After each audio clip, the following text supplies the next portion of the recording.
السلام علیکم ورحمۃ اللہ وبرکاتہ۔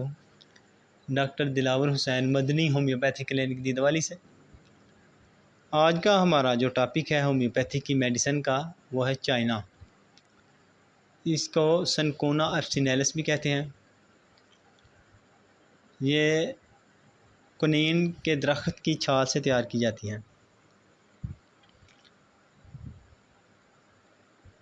خون اور مادہ تولید جیسی رطوبتوں کے بکثرت اخراج اور اس کے نتیجے کے طور پر ہونے والی جو کمزوری ہے اور عصبی جوش سے پیدا ہونے والی کمزوری جو ہوتی ہے، یہ دوائی اس کے لیے تریاق اعظم ہے۔ علامات وقت کی پابندی کے ساتھ آنا، یہ اس دوا کی اہم علامت ہے۔ اس دوا کا مریض سرد ہوا کا جھونکا برداشت نہیں کرتا۔ یہ دوا عام طور پر کسی مرض کی ابتدائی حالت میں کام نہیں آتی۔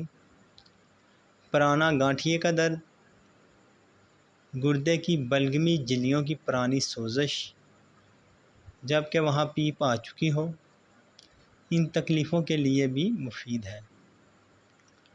جو بے ہوش کرنے والی گیس دے کر آپریشن کرنے کے بعد پیدا ہوں، یہ اس کی اہم علامات تھیں۔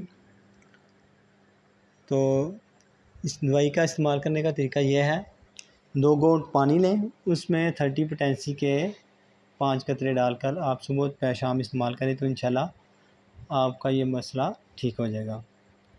تو ویڈیو اچھی لگی اسے لائک، شیئر اور کمنٹس کریں، اور دوست احباب کو بھی بھیجیں تاکہ اگر کسی کو یہ مسئلہ ہے تو وہ اس سے فائدہ اٹھا سکے۔ دعاؤں میں یاد رکھیے۔ میں ہوں ڈاکٹر دلاور حسین۔ اللہ حافظ۔